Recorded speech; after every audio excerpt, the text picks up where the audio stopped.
क्या बात कर रहे हैं? हम बात कर रहे हैं रेस्पिरेटरी वॉल्यूम और कैपेसिटीज। तो बिफोर बर्थ ये लंग्स कोलैप्स होते हैं लाइक दिस। जैसे बलून है ना, विदाउट ईयर बलून कैसा रहेगा? कोलैप्स। अगर ईयर डाल दी तो इन्फ्लेटेड हो जाएगा। तो फर्स्ट ब्रीथ में जो हम फर्स्ट ब्रीथ लेते हैं आफ्टर बर्थ, ओके, जो पहली सांस लेते हैं उसी सांस में दोस्तों some amount of air enter into the lungs permanently, वो मरने के बाद भी बाहर नहीं आने वाली है। तो इसे कहते हैं residual volume. Okay, it is an amount of air that is remain in the lungs even after forced और फोर्सफुल एक्सप्रेशन। कितनी भी हवा बाहर फेंको,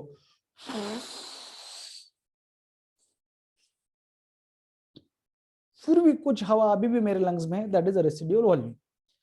मान लो ये लंग्स से मैंने टुकड़े टुकड़े टुकड़े कर दिए, 2 टुकड़े कर दिए।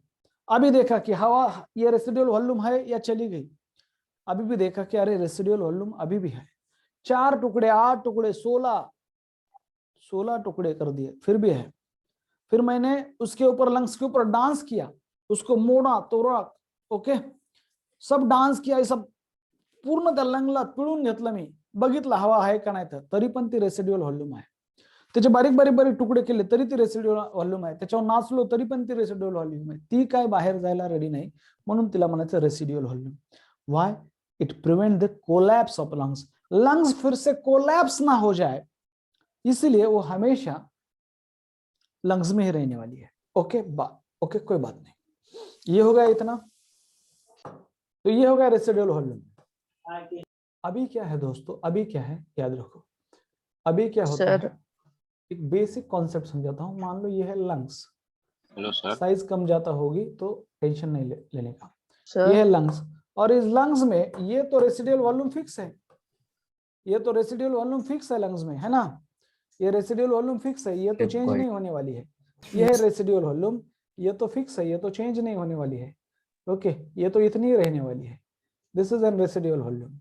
ओके, ये तो इतनी ही रहने वाली है. होता क्या है, जब हम दोस्तों जब हम इंस्पिरेशन करते हैं तो सम अमाउंट ऑफ एयर, मान लो नॉर्मल इंस्पिरेशन में 500 ml एयर हम हर ब्रीथ में पर मिनट में 500 ml एयर हम अंदर लेते हैं. मान लो यहाँ पे हो गई वो 500 ml. ये जो है एयर हमने अभी ले ली है, ये हो गई 500 ईयर, 500 ml ईयर. तो दोस्तों ये हो गई 500 ml ईयर. ओके, ये ईयर हो गई 500 ml, ये हमने अभी ली है. इसको बोलते हैं टाइडल वॉल्यूम. और यही ईयर ये इसके साथ मिक्स होती है, ऐसा नहीं कि इसके साथ मिक्स नहीं होगी, मिक्स होती है ना. ये होगा दोस्तों इंस्पिरेशन के साथ. इंस्पिरेशन के दरमियान हम कितने ले रहे हैं, हम ले रहे हैं दोस्तों, ये जो है रेसिडुअल वॉल्यूम, ये जो है रेसिडुअल वॉल्यूम, इसकी अगर मैं बात करूं तो ये रेसिडुअल वॉल्यूम होती है दोस्तों, इट इज नियर अबाउट 1100 से 1200 ml होती है. 1100 से 1200 ml. और फिर हम कुछ ईयर दोस्तों, सपोज 500 ईयर हमने 500 ml हमने ईयर ले ली है, 500 ml. ये जो 500 ml ईयर है, ये जो 500 ml ईयर है दोस्तों, ड्यूरिंग इंस्पिरेशन नॉर्मल ब्रीदिंग में हमने बाहर ले ली है. ये इसके साथ मिक्स होती है, पर मैं अमाउंट बोल रहा हूं. फिर से जब हम एक्सपायर करते हैं, जब हम एक्सपायर करते हैं, एक्सेल करते हैं, हवा बाहर फेंकते हैं, तो बाहर जब फेंकते हैं तभी बाहर फेंकते वक्त भी हम कितनी हवा बाहर फेंकते हैं, बाहर फेंकते वक्त भी हम दोस्तों 500 ml ही बाहर फेंकते हैं. ये तो क्या है, मान लो दोस्तों ये है अपनी, ये क्या है, ये है अपनी रेसिडुअल वॉल्यूम. ये क्या है, ये है अपनी रेसिडुअल वॉल्यूम. वो तो चेंज नहीं होने वाली है. ये है अपनी रेसिडुअल वॉल्यूम, ये है अपनी रेसिडुअल वॉल्यूम, वो तो अपनी चेंज नहीं होने वाली है. ये है दोस्तों रेसिडुअल वॉल्यूम, वो तो इतनी रहेगी. हाँ, ये इसके साथ मिक्स होती है.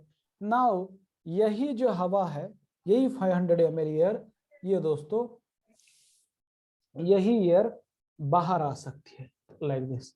मान लो ये अभी जो 500 ml एयर थी दोस्तों, ये अभी एक्सपायर करते समय अभी ये आ गई है बाहर, यहाँ पे आ गई, वो यहाँ पे आ गई.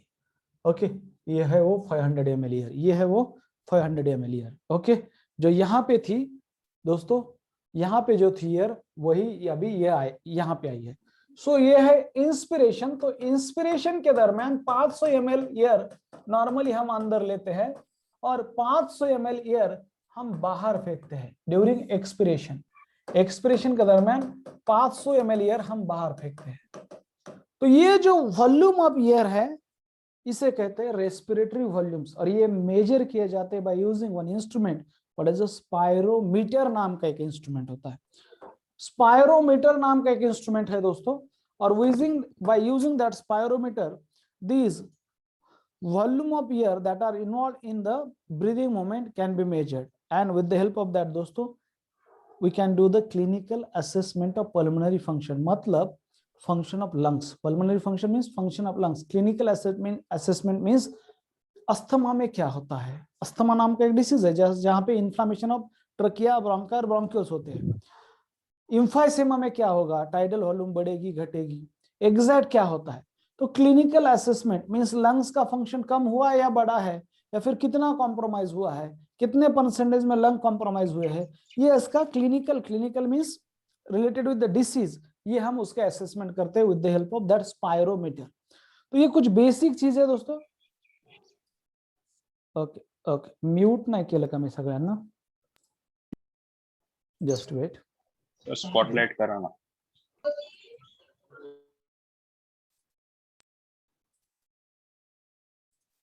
ओके बस ठीक है था, ओके डन। सो दोस्तों ये कुछ कॉन्सेप्ट है, मैंने कहा कि रेसिडुअल वॉल्यूम, और इस वॉल्यूम को कहा जाता है टाइडल वॉल्यूम। ये जो वॉल्यूम है इसे कहा जाता है दोस्तों tidal volume. This is the amount of air okay we breathe in और ब्रीथ आउट नॉर्मली। जो नॉर्मल रेस्पिरेशन में हम एयर लेते हैं और बाहर फेंकते हैं वो 500 ml होती है। 500 ml अंदर लेते हैं, 500 ml बाहर फेंकते हैं। तो आप बोल रहे हैं सर ये इसके साथ ये मिक्स नहीं होती, क्या होती है, मैं दिखा रहा हूँ। ये इसके साथ मिक्स होती है, पर फिर इसमें से 500 बाहर जाएगी, बाकी की ये जो 1100 से 1200 ml है वो अंदर ही रहेगी, वो कभी बाहर नहीं जाती है। रेसिडुअल वॉल्यूम ये दोस्तों prevent the collapse of lungs. इसके बारे में एक लाइन, दो ही लाइनें अगर आपको याद रखनी है या एक लाइन, तो दोस्तों it prevent collapse of lungs, it prevent collapse of lungs, collapse of lungs. ये दो इंपॉर्टेंट वॉल्यूम मैंने क्यों डिस्कस की है, क्योंकि ये नॉर्मल है। This is a normal. थोड़ा सा आगे बढ़ते हैं और वन बाय वन ये जो रेस्पिरेटरी वॉल्यूम और कैपेसिटीज है, ये टॉपिक क्या है मैं आपको समझाने की कोशिश करता हूँ। ये टॉपिक क्या है दोस्तों, ये जो रेस्पिरेटरी वॉल्यूम्स होते हैं, तो याद रखो the movement of respiratory volumes, respiratory दोस्तों वॉल्यूम, तो कुछ 4 टाइप के रेस्पिरेटरी वॉल्यूम होते हैं, उसके बारे में जान लेते हैं। और अगर रेस्पिरेटरी वॉल्यूम हम एक जगह पे लाते हैं दोस्तों, तो फिर होता है रेस्पिरेटरी कैपेसिटीज। और ये रेस्पिरेटरी वॉल्यूम कौन से है, ये रेस्पिरेटरी वॉल्यूम है दोस्तों नंबर 1, एक का नाम है that is a tidal volume. एक का नाम क्या है, टाइडल वॉल्यूम। आपको पता होना चाहिए कि what is mean by tidal volume क्या है, ये हमें सीखना है। फिर हम बात करेंगे दोस्तों टाइडल वॉल्यूम के बाद एक होती है that is inspiratory reserve volume. Inspiratory reserve volume, इसका मतलब क्या है, इंस्पिरेटरी रिजर्व वॉल्यूम का मतलब क्या है, इसे कहा जाता है IRV। यह है इंस्पिरेटरी रिजर्व वॉल्यूम, यह है टाइडल वॉल्यूम, इसे कहा जाता है TV दोस्तों। फिर होता है एक्सपिरेटरी रिजर्व वॉल्यूम, एक है एक्सपिरेटरी रिजर्व वॉल्यूम, ये क्या होता है इसके बारे में बात करेंगे, एक्सपिरेटरी रिजर्व वॉल्यूम। और फिर बात करेंगे दोस्तों expiratory reserve volume that is ERV। और फिर दोस्तों लास्ट में आएगा अपना रेसिडुअल वॉल्यूम यानी RV, रेसिडुअल वॉल्यूम यानी RV। ये 4 टाइप के वॉल्यूम है, हर एक का मीनिंग हमें पता होना चाहिए एग्जैक्टली ये क्या है एग्जैक्टली। और बहुत सारे वॉल्यूम को अगर हम एक जगह पे लाते हैं दोस्तों, बहुत सारे वॉल्यूम को अगर हम एक जगह पे लाएंगे तो कॉन्सेप्ट बनता है रेस्पिरेटरी कैपेसिटीज, कॉन्सेप्ट बनता है रेस्पिरेटरी कैपेसिटीज। तो क्या है ये रेस्पिरेटरी कैपेसिटीज, रेस्पिरेटरी कैपेसिटीज क्या होते हैं दोस्तों, what are the respiratory capacities. ये 5 चीजें होते हैं, ये 5 कॉन्सेप्ट है रेस्पिरेटरी कैपेसिटीज। अगर हम ये सभी वॉल्यूम को, अगर हम दोस्तों इन सभी वॉल्यूम को जोड़ देते हैं दो बार एक एक करके, तो addition of volume lead to दोस्तों रेस्पिरेटरी कैपेसिटी। इससे हमें रेस्पिरेटरी कैपेसिटी मिलते हैं। पहला होता है number 1, that is concept of inspiratory capacity. मैं जस्ट टर्म को आपको समझा रहा हूं। इंस्पिरेटरी कैपेसिटी क्या है, किसे कहेंगे इंस्पिरेटरी कैपेसिटी, किसे कहेंगे inspiratory capacity of that person. Number 2 होता है दोस्तों उल्टा एक्सपिरेटरी कैपेसिटी। किसे बोलते हैं एक्सपिरेटरी कैपेसिटी, इसका मतलब क्या है, किसे कहेंगे एक्सपिरेटरी कैपेसिटी। नंबर 3 पे दोस्तों फंक्शनल रेसिडुअल कैपेसिटी या फारसी शब्द समझ लो सिर्फ, फंक्शनल रेसिडुअल कैपेसिटी। ये क्या है, ये सभी एमसीक्यू है यार। ये क्या होता है फंक्शनल रेसिडुअल कैपेसिटी। फिर दोस्तों नंबर 4 पे आएगा वाइटल कैपेसिटी। किसने तो भी मुझे कल पूछा था ये सर वाइटल कैपेसिटी क्या है, डिटेल में जानेंगे कि अरे इसे कहते हैं वाइटल कैपेसिटी। और नंबर 5 पे दोस्तों कहते हैं दैट इज नंबर 5 पे कहते हैं टोटल लंग कैपेसिटी और TL. Total lung capacity, total lung capacity और टीएल, याद रखो ये बहुत इंपॉर्टेंट चीजें हैं मैं जो आपको बताने वाला हूं। नाउ ये इंस्पिरेटरी कैपेसिटी को कहा जाता है दैट इज आईसी। ये जो एक्सपिरेटरी कैपेसिटी है इसे कहा जाता है दोस्तों ईसी। ये जो फंक्शनल रेसिडुअल कैपेसिटी इसे कहा जाता है एफआरसी। ये जो वाइटल कैपेसिटी इसे कहा जाएगा वीसी। और ये टोटल लंग कैपेसिटी इसे कहा जाता है टीएलसी, इसे कहा जाता है टीएलसी। नाउ अभी आपको धीरे धीरे कॉन्सेप्ट समझो। ये है शब्द, इसका हर एक का मीनिंग आपको पता होना चाहिए। ओके, हर एक का मीनिंग पता होना चाहिए और हो जाएगा। मैं आपको समझाने की कोशिश करता हूं, मैं आपको समझाने की कोशिश करता हूं। ये कैपेसिटी क्या होता है, कैपेसिटी दोस्तों these are sum of respiratory volume. अगर सभी नहीं पर कुछ रेस्पिरेटरी वॉल्यूम को हम एक जगह पे लाएंगे तो दोस्तों बनते हैं कैपेसिटीज, बनते हैं कैपेसिटीज। आगे चलते हैं।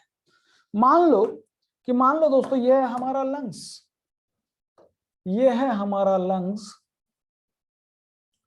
और इस लंग्स की टोटल कैपेसिटी कितनी है, कितनी एयर बैठ सकती है इसमें, कितनी एयर इसमें बैठ सकती है, आपको पता है कितनी एयर लंग्स में बैठ सकती है। अगर मैंने ये पूरा लंग्स दोस्तों एयर से भर लिया, मान लो ये है एयर और मैंने पूरा लंग्स इसको एयर से भर लिया, ये कितना है पता है आपको, कितना है, कोई मुझे बता सकता है कितना है, तो कितना है। Okay, what is the TLC, total lung capacity कितनी है आपको पता होना चाहिए। टोटल लंग कैपेसिटी दोनों लंग्स में मिलके कितनी एयर भर सकते हैं आप, कितनी है दोस्तों, याद रखो 6 लीटर है या फिर 6000 ml है। Okay, the total amount of air that is accommodated in lungs. Okay, तो कितनी है दोस्तों, ये जो होते हैं टोटल लंग कैपेसिटी जो है, लंग्स की टोटल कैपेसिटी इसे कहते हैं दोस्तों टीएलसी। ये जो लंग की टोटल लंग कॅपॅसिटी किती आहे, कॅपॅसिटी म्हणजे आपण म्हणतो तुझी किती कॅपॅसिटी ह्या टँकची किती कॅपॅसिटी असणार आहे, टोटल लंग कॅपॅसिटी असते, लक्षात ठेवा 6000 किती असते total lung capacity, total lung capacity असते लक्षात ठेवा दैट इज 6000 ml. काय आहे 6000 ml और दैट इज 6 लिटर. हा काही बेसिक गोष्टी कळायला पाहिजेत. 6 लिटर हवा बसू शकते आपल्या लंग्स मध्ये, ही बेसिक गोष्ट आहे. 6 लिटर हवा बसू शकते आपल्या लंग्स मध्ये.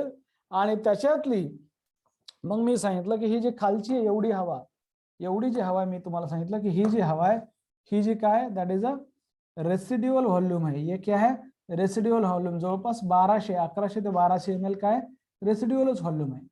ही कधी चेंज होणार नाही. ही समजा रेसिड्युअल व्हॉल्यूम है. ओके, ही रेसिड्युअल व्हॉल्यूम है. व्हाट इज दिस, ये जो दोस्तों ये क्या है रेसिड्युअल व्हॉल्यूम. ये क्या है रेसिड्युअल व्हॉल्यूम, ये है रेसिड्युअल व्हॉल्यूम. आणि टोटल लंग कॅपॅसिटी ही सगळी मिळून, ही वरची खालची मिळून किती 6000 ml आहे. थोडंसं वेगळ्या पद्धतीने शिकवायला हे टॉपिक, जरा समजून घ्या. सगळ्या वेगळ्या पद्धतीने शिकवायला जरा समजून घ्या. पहिलं तर अगोदर हे महत्वाचं. ओके,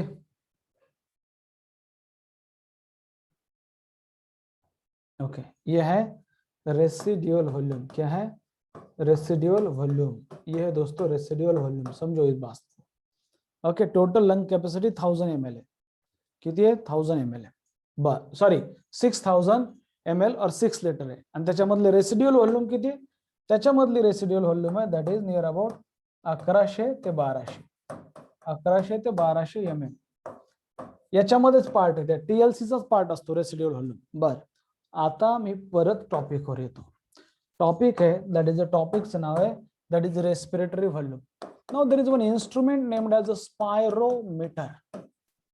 एक इंस्ट्रूमेंट है दोस्तों स्पायरोमीटर. हम कितना हवा अंदर लेते हैं, कितना बाहर छोड़ रहे, कितना अंदर ले रहे, ये मेजर करने के लिए ये जो ब्रीदिंग मूवमेंट में एयर वॉल्यूम इन्वॉल्व हो रहे हैं, इसको मेजर करने के लिए एक इंस्ट्रूमेंट है जिसका नाम है spirometer. It is an instrument. ये जो स्पायरोमीटर दोस्तों एक इंस्ट्रूमेंट होता है. It is an instrument. It is an instrument.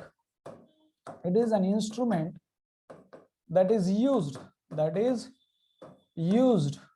to measure. क्या मेजर करने के लिए? that is used to measure दोस्तों, to measure volume of air. measure that is used to measure volume of air. Okay, volume of air that are involved in दोस्तों breathing movement, that are involved in breathing movement. जितने breathing movement, जो हवा अंदर जा रही है बाहर आ रही है, इसको ये मेजर करता है. It is called spirometer. And this spirometer it is used, मैं दिखाता हूं ये क्या होता है. ये जो स्पायरोमीटर है दोस्तों it is used okay in clinical assessment of. ये जो स्पायरोमीटर है that is used in clinical assessment. Means ये डिसीज में क्या कम हुआ है, क्या बढ़ा है, ये असेसमेंट करने के लिए. Clinical assessment of pulmonary function means lungs का फंक्शन जो है उसे मॉनिटर किया जाता है. लंग्स का फंक्शन अगर अस्थमा में वो कम होगा, एम्फाइसेमा में कम होगा, तो इसके लिए ये स्पायरोमीटर है.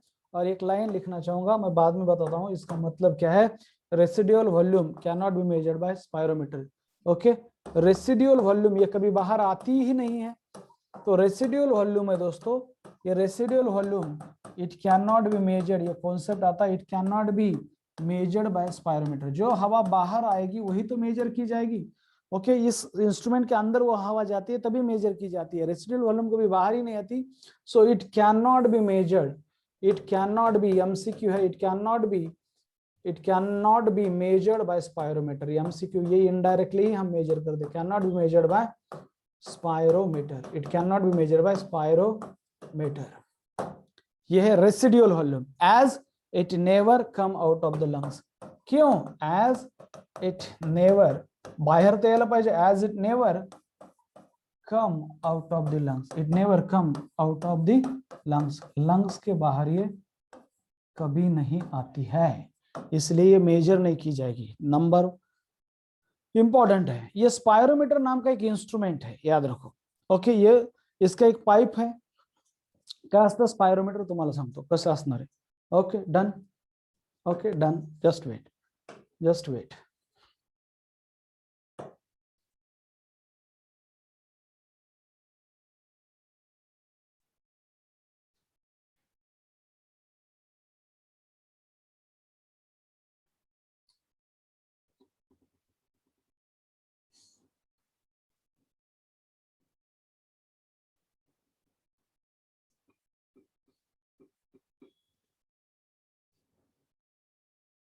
ये ऐसा होता है.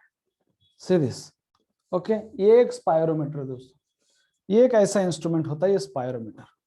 ओके, और यहाँ पे एक्चुअली दिया नहीं है पर यहाँ पे ये पाइप है, रेड, येलो और ब्लू.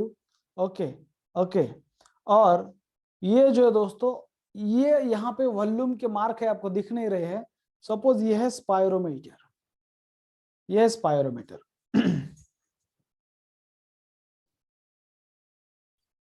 ये स्पायरोमीटर नाम का इंस्ट्रूमेंट है. ओके, ये जो पाइप है ये माउथ में दिया जाता है और इससे हम मेजर करते हैं दोस्तों. ये है स्पायरोमीटर. क्या है? What is this? ये है स्पायरोमीटर. स्पायरोमीटर ये है दोस्तों स्पायरोमीटर. एक इंस्ट्रूमेंट है. इसकी ये जो बॉल है, जब हम बाहर फेंकते हैं हवा, तो ये जो बॉल है दोस्तों ये ऊपर जाते हैं, तो इससे पता चलता है कि एग्जैक्टली कितनी वॉल्यूम बाहर आ रहे हैं, ऑल दैट। ये है spirometer. Okay, this is N concept. आगे बढ़ते हैं और वन बाय वन, ओके, आपके स्कूल के लैब में था ये। नाउ अब आगे बढ़ते दोस्तों, वन बाय वन मेजर करेंगे कि what is mean by tidal volume, what is mean by inspiratory reserve volume, what is mean by expiratory reserve volume, what is mean by residual volume. अभी one by one आपको मेरे साथ कुछ exercise करने हैं आज, आपको कुछ मेरे साथ आज प्राणायाम करेंगे। आज दोस्तों प्राणायाम करेंगे और देख लेंगे what is the concept of tidal volume क्या है। टाइडल वॉल्यूम म्हणजे काय? टाइडल का मतलब होता है यहाँ पे नॉर्मल, नॉर्मल ब्रीदिंग में कितना है दोस्तों, किसे कहेंगे tidal volume? This is an volume of air inspired और expired during normal respiration. Okay, what is mean by tidal volume? This is दोस्तों टाइडल वॉल्यूम म्हणजे TV, it is volume of air, tidal volume it is volume of air, volume of air, volume of air inspired, inspired और expired, volume of air inspired और expired during normal, during normal respiration, during normal respiration. इसे कहते हैं दोस्तों, इसे कहेंगे tidal volume और इसे कहते हैं टीवी, इसे बोला जाता है टीवी। एमसीक्यू होता क्या है ये मैं समझाता हूं आपको। इसे कहा जाता है टाइडल वॉल्यूम। मान लो अभी नॉर्मल चल रहा है, शुरू हो गया प्राणायाम,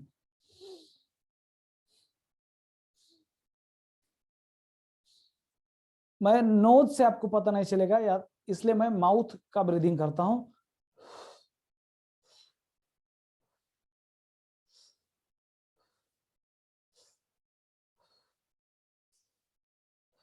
this is N tidal volume. 500 ml अंदर जा रहा है, 500 ml बाहर, 500 ml अंदर, 500 ml बाहर, 500 ml अंदर, 500 ml बाहर, 500 अंदर, 500 बाहर, 500 अंदर, 500 बाहर। ये है tidal volume. Now please pay attention, इसे कहते हैं दोस्तों tidal volume. It is an volume of air inspired और एक्सपायर्ड ड्यूरिंग नॉर्मल रेस्पिरेशन। इसे कहेंगे दोस्तों टाइडल वॉल्यूम। ओके, इसे कहते हैं टाइडल वॉल्यूम। अभी ये जो है इसका जो वॉल्यूम होता है दोस्तों, इसका जो वॉल्यूम है, ये टाइडल वॉल्यूम जो है, इसका जो वॉल्यूम होता है, इट इज दोस्तों, इट इज अबाउट कितना है, 500 ml है, 500 ml। ओके, पर ब्रीद है ये, पर ब्रीद। और अगर एक नॉर्मल हेल्दी पर्सन में, ओके, तो दोस्तों it is normal healthy person में इट इज अबाउट दोस्तों दैट इज 6000 बघा per breath. Normal breathing rate काय है? What is normal breathing rate दोस्तों? नॉर्मल रेस्पिरेटरी रेट क्या है रे बाबा? What is normal respiratory rate? कोई मुझे बता सकता है? नॉर्मल रेस्पिरेटरी रेट जो होगा मींस कितने मिनट, 1 मिनट में कितने बार हम ब्रीद इन और ब्रीद आउट करते हैं, तो दोस्तों वो होता है दैट इज 12 से 16 ब्रीद, श्वास किती पर मिनिट। ये है दोस्तों नॉर्मल रेस्पिरेटरी रेट और ब्रीदिंग रेट, 12 से 16 ब्रीद पर मिनिट। तर लक्षात ठेवा, पर ब्रीदला समजा 12 पकडूया, पर ब्रीदला 500 ml आतमध्ये किंवा आतमध्ये जाते 500 ml बाहेर, म्हणजे एका मिनिटात किती? ओके, तर मुलांनो 6000 ते 8000, 6000 to 8000 ml होगी ये टाइडल वॉल्यूम पर मिनट। पूछ ये मत भूलो कि पूछा क्या है, पर ब्रीद पूछा है या फिर पर मिनट पूछा है। Which among the following statement is correct or incorrect about tidal volume? Number 1, it is then volume of air inspired or expired during normal respiration. It is about 500 ml per breath. It is about 6000 to 8000 ml per minute. All are correct. All are correct. बघा हे 12 पंचे 60, 16 पंचे 80, समजते? 12 पंचे 60, 16 पंचे 80, 6000 से 8000 ml। Yes, clear है क्या नहीं? ओके दोस्तों, ये पर मिनट की बात करें, सो हर मिनट 1 मिनट में हम कितनी एयर अंदर लेते हैं और कितनी बाहर फेंकते हैं अंदर 6000 ml और 6000 इतना ही बाहर फेंकते हैं। ये ऐसा नहीं, ये 1000 नहीं हो जाएगी कि 500 ml इंस्पायर कर दी, 500 ml बाहर फेंक दी, 500 ml अंदर ले तो ये 1000 हो गए टाइडल वॉल्यूम। नहीं, ये दोस्तों 500 ml, इसे कहते हैं टाइडल वॉल्यूम नॉर्मली। अभी है, अभी क्या है मान लो, अभी क्या है, अभी समझाता हूं, अभी आपको एक क्वेश्चन समझाता हूं, अभी आपको क्वेश्चन समझाता हूं। मान लो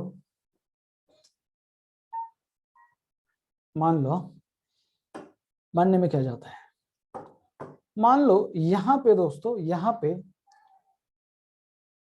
ये जो है, यहाँ पे इतना जो ईयर है, ये है रेसिडुअल वॉल्यूम, चाहे कुछ भी कर जाओ ये तो हटेगी नहीं, इतनी तो है ही है, ये है रेसिडुअल वॉल्यूम। ओके, ये है आरवी, और कितनी होती है 1100 से 1200 ml, ये है आरवी, ये है आरवी, ये है आरवी।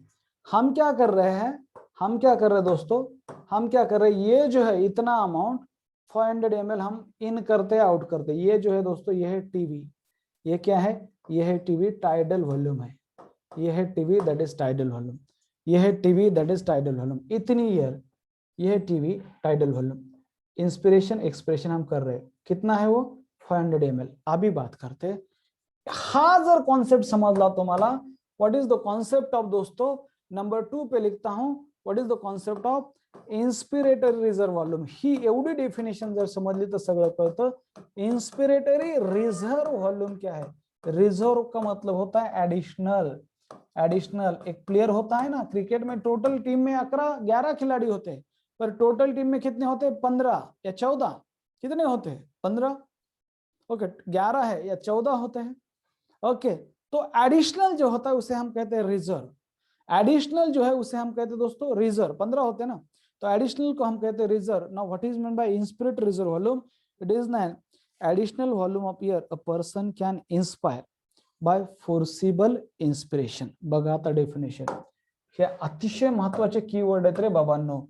शब्द आहे additional volume of air, total नाही, additional volume of air, volume of air a person comma a person can inspire, a person can inspire, a person can inspire by, ये बहुत important है, ये by बहुत ही important, by forcible inspiration, याला म्हणायचं इन्स्पिरेटरी reserve volume, याला म्हणायचं इन्स्पिरेटरी reserve volume. आणि ही जी इन्स्पिरेटरी रिझर्व व्हॉल्यूम आहे, याची जर व्हॅल्यू बघितली, याची एव्हरेज व्हॅल्यू किती असते, याची एव्हरेज व्हॅल्यू आहे मुलांनो, average value of this inspiratory reserve volume, याचा एक एव्हरेज आहे, दॅट इज 2500 ते 3000 ml आहे ते, ml 2500 ते 3000 ml आहे। समजून सांगतो आता, समजून सांगतो हे काय कॉन्सेप्ट आहे। इन्स्पिरेटरी रिझर्व व्हॉल्यूम काय कॉन्सेप्ट आहे, जी म्हणजे ऍडिशनल व्हॉल्यूम ऑफ ईयर आहे। म्हणजे आपण काय केलंय, अगोदर टाइडल वॉल्यूम ना तो थोड़ी घेतली है, ओके ये हो गया टाइडल वॉल्यूम। नॉर्मल में बताता हूं, ये हो गया नॉर्मल इंस्पिरेशन एक्सप्रेशन, और ये नॉर्मल वॉल्यूम में मैंने 500 ml ले लिया नॉर्मल का। देखो ये नॉर्मल, यहां तक हाथ आएंगे तो नॉर्मल है, ले लिया नॉर्मल। अभी मैं एडिशनल ईयर अंदर ले रहा हूं,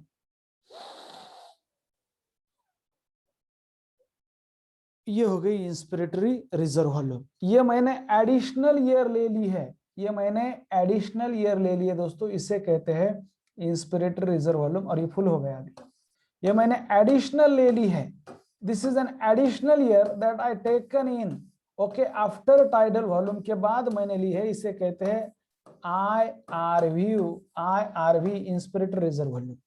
ह्याला म्हणायचं इंस्पिरेटरी रिजर्व वॉल्यूम, एवढंच समजून घ्या।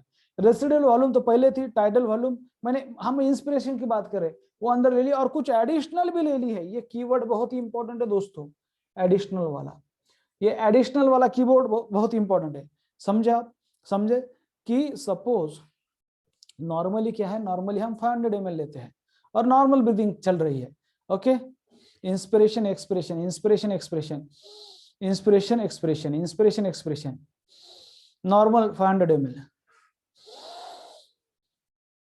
ये हो गई ऍडिशनल इन्स्पिरेटरी रिझर्व्ह व्हॉल्यूम. कळतंय? हे बघा,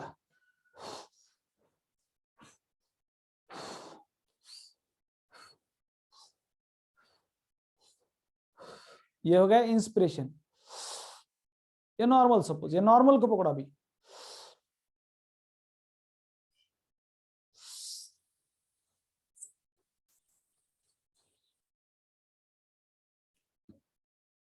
ये हो गया एडिशनल वॉल्यूम अपीयर हम जो ले रहे हैं टाइडल वॉल्यूम के बाद, इसे कहेंगे inspiratory reserve volume. Are you getting me और नॉट?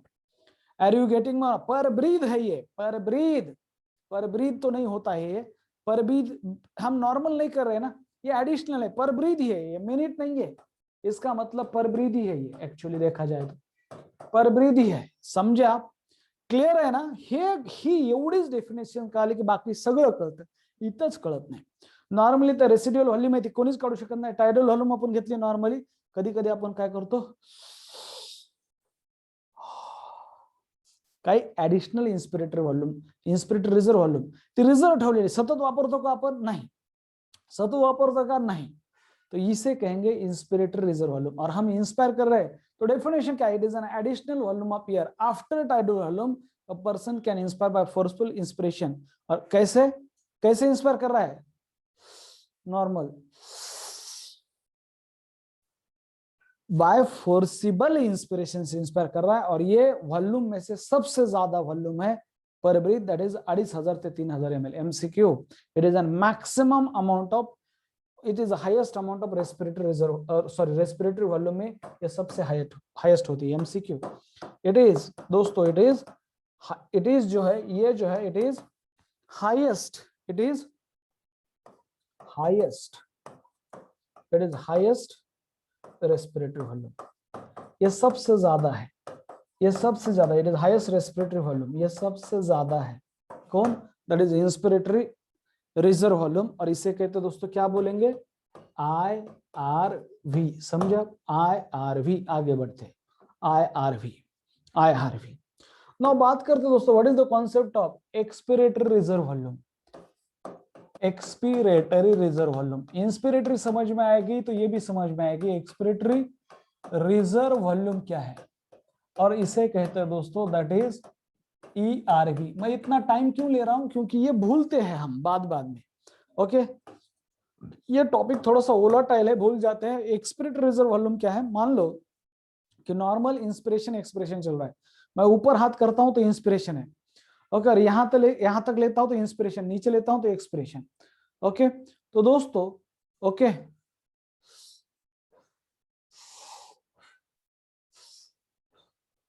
ये है, sorry, inspiration, expiration, inspiration, inspiration. मैं एक्सपिरेशन के टाइम CT बजाता हूं ताकि आपको समझ में आए.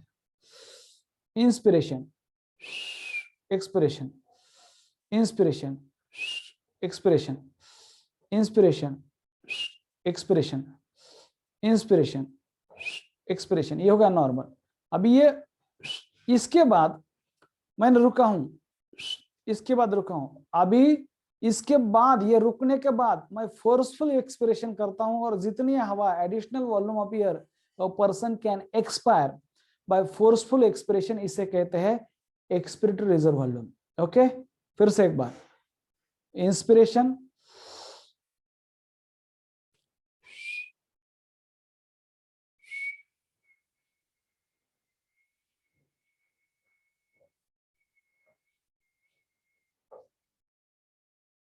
ये है मेरी एक्सपिरेटरी रिजर्व वॉल्यूम, ये है मेरी एक्सपिरेटरी रिजर्व वॉल्यूम.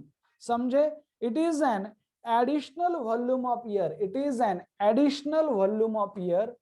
ये बहुत इंपॉर्टेंट है दोस्तों, एडिशनल बोल रहा हूं मैं, additional volume of air, additional volume of air. किसके बाद? आफ्टर टाइडल वॉल्यूम के बाद additional volume of air a person can expire, a person can expire, a person can expire by forcible expiration, by forcible expiration, by forcible expiration is called दोस्तों, is known as a expiratory reserve volume, इसे कहते हैं दोस्तों expiratory reserve volume. And it is about कितना है, it is about दोस्तों ये होता है 1000 ml टू, ये पर ब्रीथ है 1000 टू 1100 ml पर ब्रीथ ही होगा, पर ब्रीथ, समझे आप। पर हर ब्रीदिंग के टाइम हम थोड़ी ऐसे हवा लेते हैं। तो ये जो है समझे आप, इसे कहते हैं expiratory reserve volume. Okay, normal expiration के बाद मैं रुका हूं, ये हो गया मेरा टाइडल वॉल्यूम, 500 ml चला गया बाहर। अभी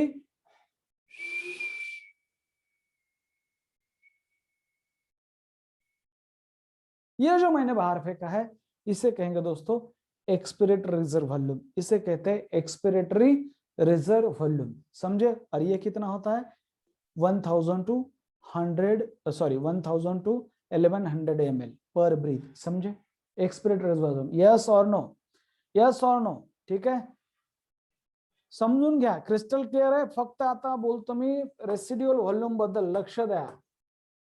आता रेसिड्युअल व्हॉल्यूम काय आहे, अरे बाप काय जबरदस्त कॉन्सेप्ट आहे हा रेसिड्युअल व्हॉल्यूमचा, मी अगोदरच तुम्हाला एक्सप्लेन केलंय रेसिड्युअल व्हॉल्यूम। रेसिड्युअल व्हॉल्यूम म्हणजे काय, याला म्हणायचं आरव्ही, ईआरव्ही म्हणजे एक्सपिरेटरी रिजर्व व्हॉल्यूम। आता काय असतं रेसिड्युअल, सो दोस्तों residual volume means it is an amount of air remain in the lungs even after forcible expiration सांगतो।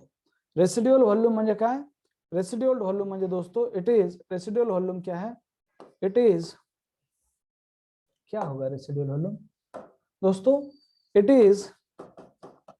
Is amount of air, it is amount of air remaining in the lungs. Residual बोले तो remaining होता है, it is amount of air remaining in the lungs even after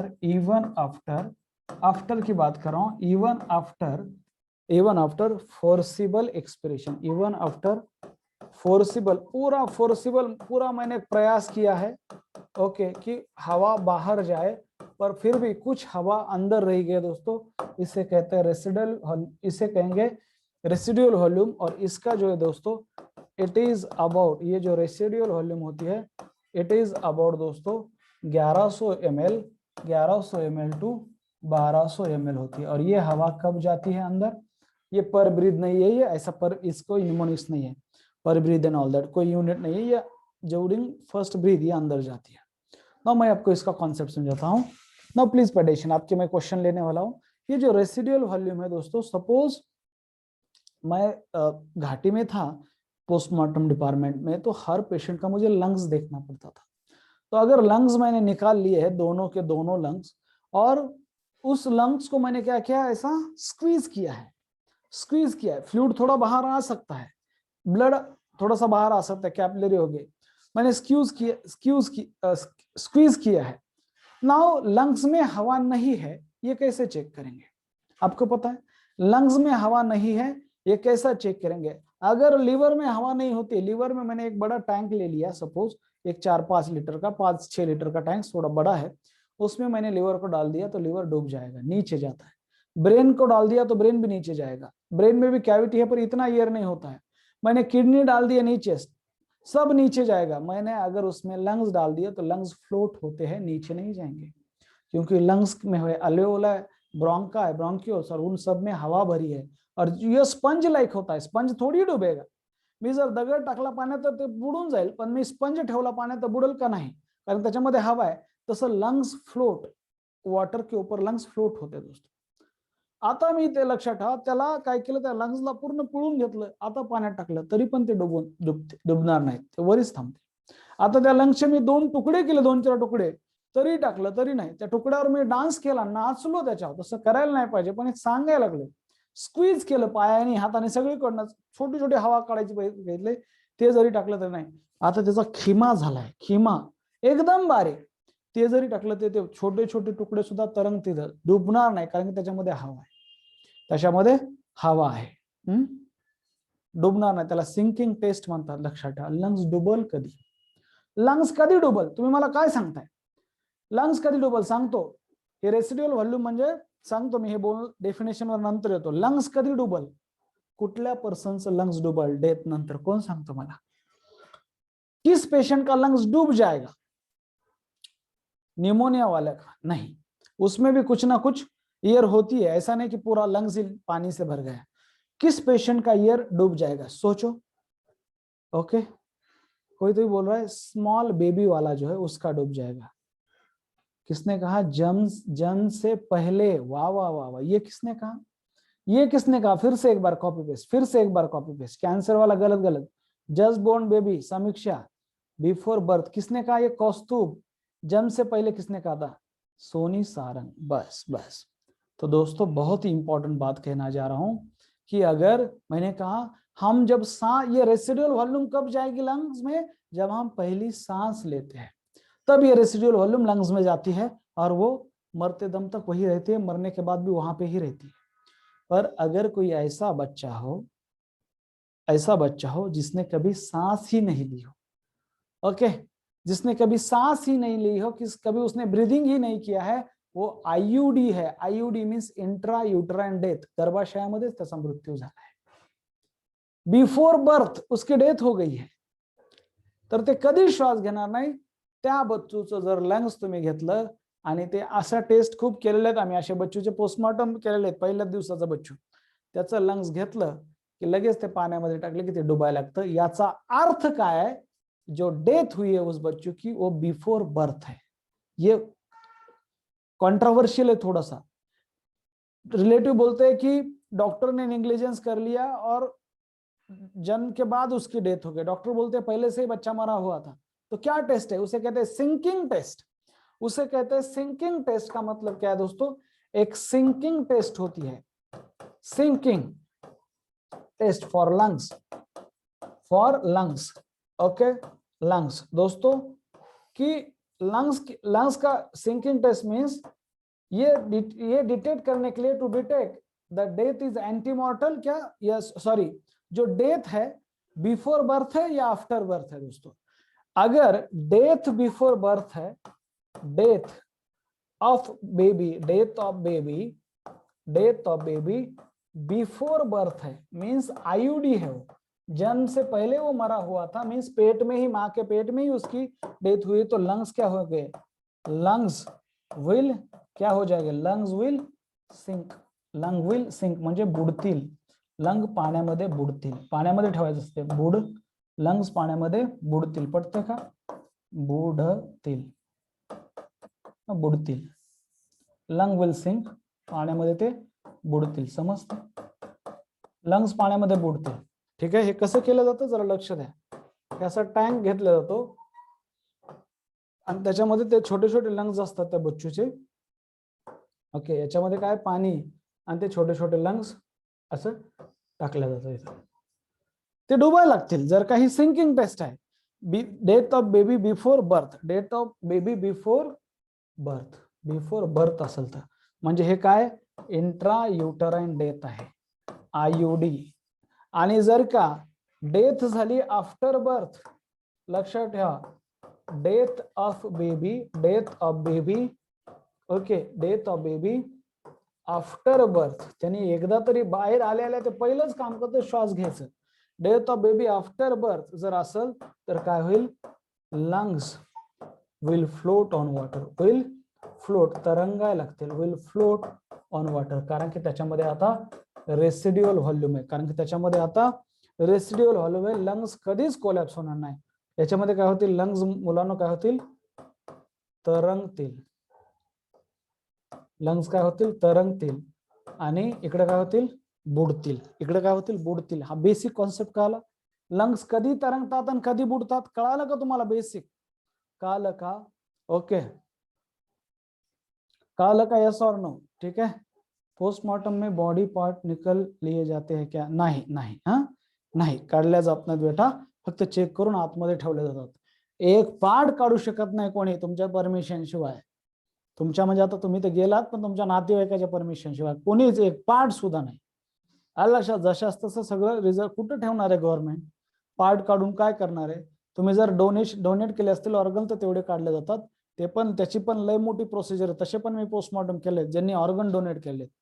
ते सगळं legal खूप strong असतं. ते असो सिंकिंग टेस्ट असते फॉर लंग साठी. आणि हे श्वास घेतल्यानंतर डेथ आफ्टर बर्थ, जन्म झाल्याच्या नंतर जर का डेथ झाली असेल तर त्याचे लंग्स पाण्यावर तरंगतील का? तर ही रेसिड्युअल व्हॉल्यूम काय करतं, ह्याचा प्रश्न दोनदा आला हो.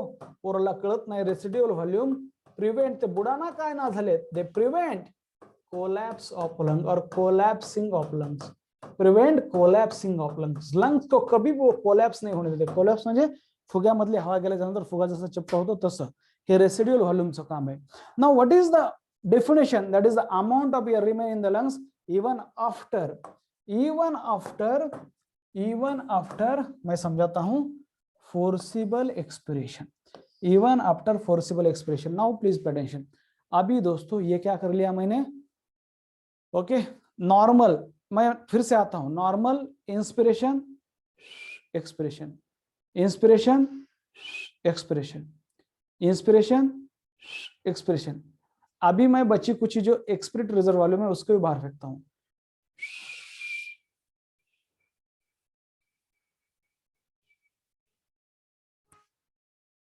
अभी मेरे लंग्स में अंदर जो हवा बची है उसे कहते हैं रेसिडुअल वॉल्यूम.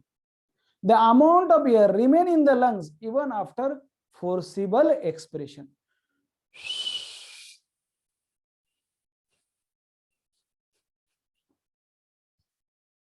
जो हवा अभी बची है ये क्या है? यह है residual volume. Amount of air remain in the lungs after forcible expiration. Clear है या नहीं? क्लियर है या नहीं? ओके ओके ठीक आहे ठीक आहे. ते तुमच्या सगळ्यांच्या प्रश्नाचे उत्तर देतो. जरा लक्ष द्या. कळतंय का? हे कळालं. 4 व्हॉल्यूम कळणं गरजेचं आहे. 4 व्हॉल्यूम.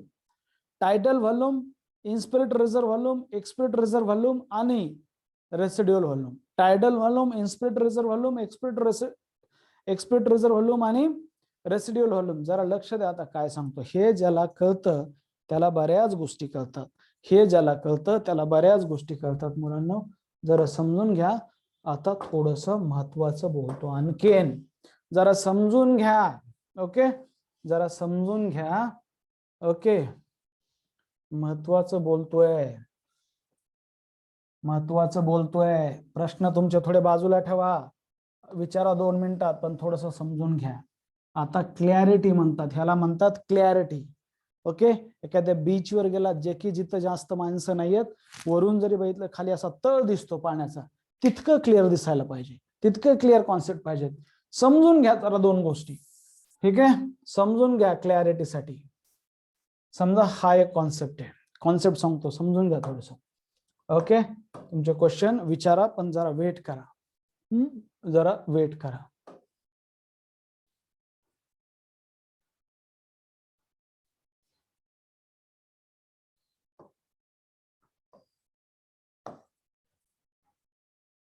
आता काय समजून घ्या. आता कॉन्सेप्ट असा आहे, कॉन्सेप्ट काही असा आहे की हे जे आहे, समजा मी वर जर बाण घेऊन चाललोय तर ते आहे इन्स्पिरेशन, खाली येलो ते एक्सप्रेशन, वर inspiration expression, inspiration expression, inspiration expression. हे असतं बघा असं. हे झालं इन्स्पिरेशन, हे आहे एक्सप्रेशन. हे इन्स्पिरेशन, हे खाली yellow expression, inspiration expression, inspiration expression, inspiration expiration, inspiration expiration. समजून घ्या हे असा कॉन्सेप्ट आहे इन्स्पिरेशन एक्सपिरेशन वाला. हे समजून घ्या कॉन्सेप्ट काय काय. परत एकदा वर चाललो तर इन्स्पिरेशन, खाली येलो तर expiration, inspiration expiration, inspiration expiration. हे वरचं इन्स्पिरेशन. ही टायडल व्हॉल्यूम आहे. काय आहे हे आहे टीव्ही टायडल व्हॉल्यूम 500 ml आहे. 500 ml याला माहिती आहे tidal volume. The amount of air inspired और एक्सपायर्ड. ओके इंस्पायर्ड और एक्सपायर्ड, इंस्पायर्ड और एक्सपायर्ड, इंस्पायर्ड और एक्सपायर्ड, इसे कहते हैं टाइडल वॉल्यूम. और ये होती है 500 ml. Now what is mean by दोस्तों, what is mean by inspiratory reserve volume. Now ये है दोस्तों, ये अगर टाइडल वॉल्यूम है यहां तक, so amount of air additional, ये एडिशनल है. that is additional volume of air inspired by person, okay, by forceful inspiration. ये हो गई उसकी इंस्पिरेटरी रिजर्व वॉल्यूम, इसे कहते हैं दोस्तों इंस्पिरेटरी रिजर्व वॉल्यूम। याद रखो इसे क्या बोलते हैं, इसे बोला जाता है that is a inspiratory reserve volume, इसे बोला जाता है दोस्तों इंस्पिरेटरी रिजर्व वॉल्यूम है। ये क्या है, this is N inspiratory reserve volume, याद रखो ये हो गया इंस्पिरेटरी रिजर्व वॉल्यूम। फिर ये वापस आ गया, फिर दोस्तों एक्सप्रेशन, फिर है इंस्पिरेशन, फिर एक्सप्रेशन। नाउ द एडिशनल, ये एक्सप्रेशन है नीचे, ये हो गया टाइडल वॉल्यूम, ये हो गया इंस्पिरेटरी रिजर्व वॉल्यूम, फिर ये नॉर्मल एक्सप्रेशन, फिर ये इंस्पिरेशन, फिर normal expression. So additional volume of air a person can expire by forceful expression, इसे कहते हैं दोस्तों, ये होगी ERV एक्सपिरेटरी रिजर्व वॉल्यूम, ये हो गई उसकी ERV एक्सपिरेटरी रिजर्व वॉल्यूम, ये हो गई उसकी ERV एक्सपिरेटरी रिजर्व वॉल्यूम। ह्या 3 व्हॉल्यूम कळायला लागल्यात तुम्हाला, ह्या 3 व्हॉल्यूम लक्षात यायला लागलात का? ही कुठली व्हॉल्यूम आहे, ही कुठली व्हॉल्यूम आहे, ही आहे टायडल व्हॉल्यूम, हिला म्हणायचं tidal volume, okay. A normal amount of air inspired और एक्सपायर्ड, ये हो गए टायडल व्हॉल्यूम। ही कुठली व्हॉल्यूम आहे, ही व्हॉल्यूम कळाली तुम्हाला, ये हो गई दोस्तों inspiratory reserve volume. Additional volume tidal पेक्षा जास्त, ऍडिशनल वॉल्यूम इन्स्पिरेटरी, लास्ट एवढं 2 वाक्य बोलतो थांबतो, इंस्पिरेटरी रिजर्व वॉल्यूम हो गई है, inspiratory reserve volume additional volume of air a person can inspire, वरी बांध जातो म्हणजे inspire, okay, by forceful inspiration, ये हो गई इंस्पिरेटरी रिजर्व वॉल्यूम। और दोस्तों ये क्या है, व्हाट इज दिस, ये इतना क्या है, it is the additional volume of additional volume air person can expire by forceful expression, ये हो गई एक्सपिरेटरी रिजर्व वॉल्यूम। और ERV एक्सपिरेटरी रिजर्व वॉल्यूम और ERV एक्सपिरेटरी रिजर्व वॉल्यूम और ERV, that is ERV expiratory reserve volume और ERV। और ये बची क्या है, ये क्या है, कुछ भी करो, फोर्सफुल एक्सपिरेशन भी कर दिया मैंने, कुछ ईयर यहां तक आ गया मैं तो, पर कुछ ईयर अभी भी यहां पे लंग्स में बाकी है, इसका नाम है दोस्तों, ये इसका नाम क्या है, व्हाट इज दिस, इसका नाम क्या है, कोई मुझे बता सकता है? ये है रेसिड्यूअल वॉल्यूम, इसे कहते हैं रेसिड्यूअल वॉल्यूम। ये है दोस्तों रेसिड्यूअल वॉल्यूम, ये है रेसिड्यूअल वॉल्यूम, याद रखो ये है रेसिड्यूअल वॉल्यूम, समझे, ये है रेसिड्यूअल वॉल्यूम। क्लियर है? Tidal volume, inspiratory reserve volume, expiratory reserve volume और रेसिड्यूअल वॉल्यूम। अभी क्लियर है? अभी क्लियर है? ये 4 वॉल्यूम, बस 4 वॉल्यूम। कुछ चीजें ना समझना बहुत ही इंपॉर्टेंट है, और ये पूरा कॉन्सेप्ट है। मैं तो कैपेसिटी के बारे में बोला ही नहीं अभी तक, कैपेसिटी कुछ भी नहीं है अगर ये वॉल्यूम आपको समझ में आते हैं तो। अगर इनको ऐड किया जाता है 1 को 2 को 3 को तो कैपेसिटीज बनते हैं। पहले आप वॉल्यूम को समझ लो, और घर में आज दिन भर यही प्रैक्टिस करना है, दिन भर यही करना है। What is by tidal volume? Normal inspiration expression में जो हवा अंदर बाहर जाती है, that is tidal volume. Tidal volume के बाद जो एडिशनल एयर हम लेते हैं हमारे बॉडी के अंदर, उसे कहते हैं बाय फोर्सफुल इंस्पिरेशन, उसे कहेंगे इंस्पिरेट रिजर्व वॉल्यूम, और उसकी वैल्यू कितने है? दैट इज 3000, 2500 से 3000 है। नाउ जो हवा हम the additional volume of air a person can expire by forcible expiration, उसे कहते हैं एक्सपिरेट रिजर्व वॉल्यूम। और the amount of air remain in the lungs even after forcible expiration, किती फोर्सिबल एक्सपिरेशन केलं तरी पण काही अमाउंट ऑफ एयर लंग्स मध्ये राहते, तिला म्हणायचं रेसिड्युअल वॉल्यूम। एकानीही कॅपॅसिटी वाचायचं नाही हा, आज कॅपॅसिटी वाचायचं नाहीये, तुम्ही ह्या 4 व्हॉल्यूम वाचूनच ह्याची प्रॅक्टिस करायची, हे माझी रिक्वेस्ट आहे तुम्हाला। कॅपॅसिटी वाचून कन्फ्यूज नका हो, तुम्ही कन्फ्यूज होताल, तुम्हाला कळणारच नाही, ते शब्दाचे घुमाव आहे। मी ज्या पद्धतीने सांगेल मग तुम्हाला कळेल। आज जस्ट व्हॉल्यूम वाचायची आणि प्रॅक्टिस करायची। मम्मी पप्पा भाऊ बहीण दादा काका काकी सगळ्यांना कळलं पाहिजे कशाला म्हणायचं IRV, कशाला म्हणायचं ERV, कशाला म्हणायचं RV, कशाला म्हणायचं टीव्ही। ओके, टीव्ही म्हणजे ते सांगतील टीव्ही म्हणजे मोठा टीव्ही लावायचा, बातम्या बघायच्या, मालिका बघायच्या, लक्षात, देवमाणूस बघायचा, पुन्हा काय आणखीन, ओके, भरपूर साऱ्या मालिका आहेत ना। ती एक मालिका बंद झाली बघा, तिचं काय नाव होतं, तुला पाहतेच रे, काय नाव होतं, हा काहीतरी होतं बघा ते, तुला पाहतेच रे असं काहीतरी मालिका होती, हा, माझ्या नवऱ्याची बायको पण बंद झाली. तुला पाहते रे, सॉरी, तुला पाहते रे, तुला पाहते रे काहीतरी होते. काय नसतं, सगळ्या मालिका सारख्याच आहेत. असो, ठीक आहे. आयुडी म्हणजे इंट्रायुट्राइन डेथ, गर्भाशयामध्येच मृत्यू होणे. युट्रस म्हणजे गर्भाशय, आयुडी म्हणजे इंट्रायुट्राइन डेथ. बरं, ते सिंकिंग टेस्टचं कळालं तुम्हाला? मग तुम्ही एका मिनिटामध्ये सांगू शकतात, जे फॉरेन्सिक मेडिसिनचे डॉक्टर आहेत, पोस्टमॉर्टम डॉक्टर, एका मिनिटात सांगू शकतात ह्या बाळाचा जन्म मरणे म्हणजे हा बाळाचे जे मृत्यू झालाय हा त्याचा जन्म झाल्याच्या नंतर झालाय का आईच्या गर्भाशयातच झालाय, हे डिटेक्ट करण्यासाठी सिंकिंग टेस्ट आहे. काल सिंक टेस्ट म्हणतात तिला. काल का क्लिनिकल असेसमेंट म्हणजे क्लिनिकल म्हणजे क्लिनिक्स म्हणजे हॉस्पिटल, क्लिनिक्स म्हणजे दवाखाना, क्लिनिक्स म्हणजे पेशंट, क्लिनिक्स म्हणजे आजार, हा शब्द आहे क्लिनिकल. ठीक आहे, पेशंट से रिलेटेड आहे. समजा ह्या ज्या व्हॉल्यूम आहेत, हे जे बोलायला मी tidal volume, expiratory reserve volume, inspiratory reserve volume, ह्या कमी होतील का नाही हो आजारात, का अशाच राहतील? ह्या कमी होतील ना, सगळ्या आजारामध्ये कमी होतील. प्रॅक्टिस जे करतात त्यांच्यामध्ये वाढतील, जे लोक योगाची प्राणायामची प्रॅक्टिस करतात. पण हे आजार झाल्याच्या नंतर कमी होतील. मग कोणत्या आजारात काय कमी होतं हे डिपेंड असतं. कोणामध्ये इन्स्पिरेटरी रिझर्व्ह व्हॉल्यूम कमी होते, कुठल्या आजारामध्ये एक्सपिरेटरी रिझर्व्ह व्हॉल्यूम कमी होते, रेसिड्युअल व्हॉल्यूम कोणामध्येच कमी होणार नाही, ती तशीच राहील.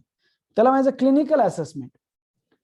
सर त्या काल आता sir baby is unable to breathe after birth and hence di,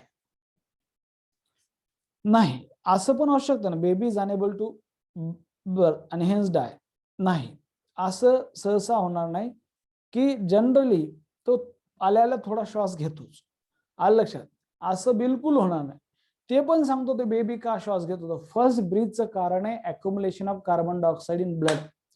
blood मध्ये कार्बन डायऑक्साईड अक्युमुलेट झालेला आहे आणि त्याला बाहेर फेकण्यासाठी अगोदर त्याच्याकडे प्लासंटा होता, पण तुम्ही प्लासंटा केलाय कट. बेबीचा जन्म झाला, बेबी ट्रे मध्ये घेतला, बेबी ट्रे मध्ये घेतला की ते अँबेलिकल प्लासंटा म्हणण्यापेक्षा अँबेलिकल कॉर्ड तुम्ही क्लिप करताय असा बेबीच्या अँबेलिकसच्या तिथं एक 2-4-5 सेंटीमीटर अँबेलिक सोडले नाळ असतात.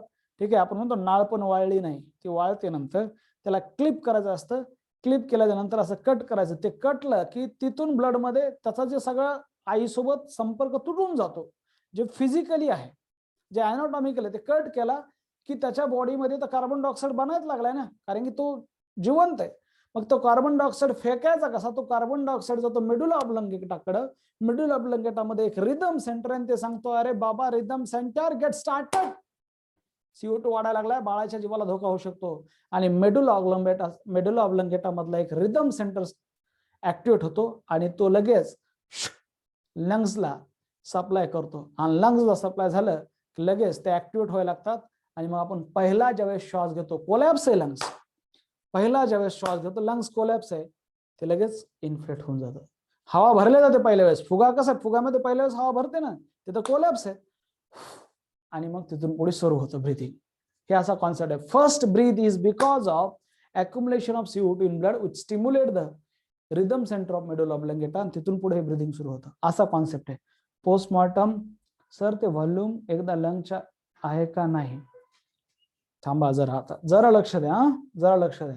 काय बोललो आपण, लक्षात ठेवा. आता जरा लक्षात. रेस्पिरेटरी व्हॉल्यूम अँड कॅपॅसिटी नावाचा टॉपिक बघतोय की सुरुवातीला बिफोर बर्थ लंग्स कोलॅप्स असतं, आफ्टर फर्स्ट ब्रीथ काही एअर लंग्स मध्ये जात असते, तिला माहिती रेसिड्युअल व्हॉल्यूम, आणि ती कायम लंग्स मध्येच राहणार आहे मेल्याच्या नंतर पण. आणि मग नॉर्मली आपण प्रत्येक श्वास ज्यावेळेस घेतो 500 ml हवा आतमध्ये घेतो, 500 ml बाहेर सोडतो, त्याला टायडल व्हॉल्यूम म्हणतात. 500 ml आतमध्ये, 500 ml बाहेर, 500 ml आतमध्ये, 500 ml बाहेर. हे रेसिड्युअल व्हॉल्यूम हे इन्फ्लेटेड लंग मध्ये तिचा अमाऊंट आहे 1100 ते 1200 ml. It prevent the collapse of lungs. झालं. त्याच्यानंतर आपण बघितलं की रेस्पिरेटरी व्हॉल्यूम काय 4 असतात, tidal volume, inspiratory reserve volume, expiratory reserve volume आणि residual volume. TV, IRV, ERV, RV. Respiratory capacities ह्याच जर समजा TV आणि IRV एकत्र आणलं तर इन्स्पिरेटरी कॅपॅसिटी होते, TV आणि ERV एकत्र आणलं तर एक्सपिरेटरी कॅपॅसिटी होते. पुन्हा ERV आणि RV एकत्र आणलं तर फंक्शनल रेसिड्युअल कॅपॅसिटी होते. हे भरपूर आहे. ERV, IRV, TV एकत्र आणले तर व्हायटल कॅपॅसिटी होते. आणि हे सगळंच एकत्र आणलं TV, IRV, ERV आणि RV तर टोटल लंग कॅपॅसिटी होते. हे मी उद्याच्याला बोललोच. पण ह्या कॅपॅसिटीचे शब्द जरा जाणून घ्या. पुन्हा आहे टोटल लंग कॅपॅसिटी 6000 ml ते 6 लिटर, त्याच्यामधली 1100 ते 1200 ml रेसिड्युअल व्हॉल्यूम आहे. स्पायरोमीटर नावाचं एक इन्स्ट्रुमेंट आहे, मी तुम्हाला दाखवलं, that is use to measure the volume of air that are involve in breathing. पण स्पायरोमीटरनं तुम्ही रेसिड्युअल व्हॉल्यूम मोजू शकता का? सांगा तुम्ही. आता पडतंय का? तुमचे प्रश्न थांबवा. स्पायरोमीटरनं तुम्ही रेसिड्युअल व्हॉल्यूम मोजू शकता का? ती बाहेर येणार आहे का? Answer is no. Answer is no. We cannot measure the residual volume as it never come out of the lungs. हे स्पायरोमीटर आहे. हे इथं माउथला लावलं जातं आणि हे बॉलची जसं वर जातील तसं इथं हे बघा, इथं बघत असाल तुम्हाला तर त्याचं मीटर आहे, तिथं किती व्हॉल्यूम वगैरे हे लिहिलेलं असतं. टाइडल व्हॉल्यूम म्हणजे it is the volume of air inspired और एक्सपायर्ड ड्यूरिंग दोस्तों ये बहुत ही इंपॉर्टेंट लाइन यहाँ पे रह गई, during normal respiration. During normal respiration it is about 500 ml per breath, it is about 6000 to 8000 ml per minute. Normal respiratory rate काय? पर मिनिटाला किती ब्रीथ करतो? 12 ते 16. हे लक्षात ठेवायचं. आणि 12 ते 16 आणखीन एक गोष्ट आहे बॉडीमध्ये, हिमोग्लोबिनचं पर्सेंटेज. हिमोग्लोबिन काय? 12 ते 16 ग्राम पर ml DL असतो. Inspiratory reserve volume IRV, additional volume of air a person can inspire by forceful inspiration. ये हो गए इंस्पिरेटरी रिजर्व वॉल्यूम. एवरेज है 2500 ते 3000 ml per breath. It is highest respiratory volume आहे, लक्षात ठेवा. हे RV residual volume, TV tidal volume आणि हे इन्स्पिरेटरी रिजर्व व्हॉल्यूम आहे. पुढे जर बघितला तर expiratory reserve volume ERV, additional volume of air a person can expire by forceful expiration. होगी 1000 to 1100 ml per breath. Residual volume RV prevent 4 नंबरला prevent collapsing of lungs. It is an amount of air remain in the lungs even after forceful expiration. It is about 1100 to 1200 bed. Sinking test काय असते? IUD म्हणजे इंट्रायुट्राइन death. IUD म्हणजे काय? IUD म्हणजे गर्भाशयामध्येच मृत्यू होणे. इंट्रायुटराइन म्हणजे गर्भाशय, इंट्रायुटराइन डेथ त्याला म्हणायचं IUD. इंट्रायुटराइन डेथ म्हणजेच काय? IUD, गर्भाशयामध्येच मृत्यू होणे. तर तसं जर लंग्स असेल तर ते डुबून जाईल, कारण त्याच्यामध्ये हवाच नसणार आहे ते पाण्यात टाकल्याच्या नंतर. आणि समजा death of baby after birth, lungs will float on water. तर हे आहे तरंगतील लंग. ठीक आहे, लंग तरंगायला लागतील. पुन्हा बघितलं आपण की हे काय कॉन्सेप्ट आहे. तर ही आहे टायडल व्हॉल्यूम. वर जाणारा बाण म्हणजे इन्स्पिरेशन, खाली येणारा म्हणजे एक्सप्रेशन. हे टायडल व्हॉल्यूम आहे. This is an additional volume of air a person can inspire by forceful inspiration. इसे कहेंगे इंस्पिरेटर रिजर्व व्हॉल्यूम. ये फिर additional volume of air person can expire by forceful expression, इसे कहेंगे एक्सपिरेटरी रिजर्व वॉल्यूम. और यह residual volume. कळतंय का? हा चार्ट अतिशय महत्वाचा आहे. बर चला, पोस्टमॉर्टम करना पड़ता है सर. कालचे PDF नाही सेंड केले सेंड बेटा. अजय तुमचं ऍडमिशन घेऊन टाका, ज्यांचं ऍडमिशन बाकी त्यांनी. लक्षात ते ऍडमिशनच्या ग्रुपवर कदाचित आले असतील. ठीक आहे. Forceful inspiration is only. आता तुमचे प्रश्न विचारा. सर ERV IRV पासून येतं का? What hold the residual air in the lungs. त्या अल्वेओला एअर सॅक आहेत ना, त्या एअर सॅक मध्ये असतं. ठीक आहे, त्या एअर सॅक मध्ये आहे. ठीक आहे. After that residual volume lungs मध्येच राहते का? हो राहते. सर ते व्हॉल्यूम एका lungs is only voluntary involved. प्रत्येक बॉडीचं पोस्टमॉर्टम करावं लागतं का? नाही. ओके. 24 तासाच्या आत डेथ झालेली आहे, हॉस्पिटलला ऍडमिशन केल्याच्या नंतर, किंवा बाहेर कुठंतरी संशयित डेथ झालेली, माहित नाही काय झालं, अशाच करावं लागतं, सगळ्यांचं नाही. सर नोट्स लगेच पाठवून द्या, जेणेकरून थोडा वेळ मिळाल्यावर आम्ही लिहून घेतो. पाठवून देतो बेटा. ते व्हॉल्यूम एक लंगचे आहे का? दोन्ही लंगचं मिळून येते. DPP रोज अल्टरनेट विषयावर आहे का? हो. बेबीचं बर्थ व्हायच्या पहिले कळतं का की त्याला ब्रीथ करता येतं की नाही? म्हणजे युटरस मध्ये असतात कळतं का? हो कळतं ना. काय होतं, अरे हार्टबीट चालू आहे म्हणजे त्याला ब्रीथ करताच येणार आहे, कळतं ना त्याचं लंग्स वगैरे कसे काय नाही. ठीक आहे, मॅच्युअर होतच ते त्याच्या एजवर वगैरे असतं, कळतं ना आपल्याला. आलं लक्षात? कळतं की. Today's topic taught. Sir graph एकदा सांगाल का? परत इंटरनेट इश्यू होता. From where does the extra air come before where does extra air come in expiratory reserve volume. कुठून येईल म्हणजे ते ऑलरेडी आहे. काय प्रश्न विचारला? बहुत बढिया. ऑलरेडी आहे ना ते. ठीक आहे. फोर्सफुल एक्सप्रेशन मध्ये आपण आता मिहीर, तुम्ही असं नका समजू की फक्त रेसिड्युअलच व्हॉल्यूम आहे, भरपूर लंग्स असते, पण ही अशी व्हॉल्यूम आहे की कधीच बाहेर पडणार नाही. तुम्हाला असं वाटायला नको की फक्त रेसिड्युअल व्हॉल्यूम आहे आणि नंतर ही 500 ml आहे, असं नाही. लंग्स मध्ये खूप सारी व्हॉल्यूम आहे, खूप सारी एअर आहे. लक्षात ठेवा ही रेसिड्युअल एअर तर ही कधीच न बाहेर येणारी एअर आहे. ओके, रेसिड्युअल एअर ही कधीच न बाहेर येणारी एअर आहे. असं बऱ्याच लोकांना असं वाटतं की रेसिड्युअल एअर आहे आणि हे 500 ml मध्येच आपण खेळतो काही. 500 ml मदत येते, 500 ml बाहेर जाते. मग त्यांनी प्रश्न बरोबर विचारला, एक्स्ट्रा कुठून यायला लागली एक्सपिरेटरी रिझर्व्ह व्हॉल्यूम मध्ये? लंग्स मध्ये भरपूर एअर आहे, ही अशी एअर आहे जी कधीच बाहेर येणार नाही. कळतंय आता? कळतंय का बेटा? न्यूबॉर्न बेबी फर्स्ट इंस्पायर करतं का एक्सपायर? इंस्पायरच करेल ना. फोर्सफुल इंस्पिरेशन में जितनी syllabus of tomorrow test mix आहे, ब्रीदिंग आणि हे एकदा हे इन्स्पिरेटरी व्हॉल्यूम वगैरे वाचून घ्या. ओके, यस्टरडे डीपीपी मध्ये रेस्पिरेटरी रेट 12 ते 15, मग एवढं असतं ना, 12 ते 16 आणि 12 ते 15 काय नाही. आफ्टर रेसिडुअल वॉल्यूम लंग में कब तक रहती है? मरण जब तक बॉडी है तब तक रहेगी. How did we measure residual volume? By बाकीच्या सगळ्या मेजर करून आपण मोजू. आपल्याला टोटल कारण 6 लिटर आहे म्हणून 6 लिटर व्हॉल्यूम आहे. मग बाकीच्या मेजर होतात ना, इन्स्पिरेटर रिझर्व्ह व्हॉल्यूम मेजर होते, टीव्ही मेजर होते, ईआरव्ही मेजर होते. मग उरल्याला रेसिड्युअल व्हॉल्यूम आहे, असा कॉन्सेप्ट आहे. उरल्याला रेसिड्युअल व्हॉल्यूम आहे. एक 6 लिटरचा कॅन नाही, 6 लिटरचा कॅन आहे. ओके, 6 लिटरचा कॅन आहे. त्याच्यामध्ये काय केलं, 3 लिटर पाणी एका कॅन मध्ये काढलं, 2 लिटर पाणी एका कॅन मध्ये काढलं. आता एक मोठा कॅन आहे, 3 लिटर एका बॉटलमध्ये काढलं, 2 लिटर एका बॉटलमध्ये काढलं. आता राहिलेलं पाणी किती? 1 लिटर, म्हणून ते रेसिड्युअल व्हॉल्यूम 1 लिटर आहे.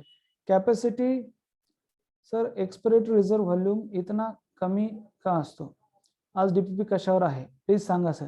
डीपीपी मी तुम्हाला ना अनाउन्समेंट मध्ये डे वाईज दिलेलं आहे.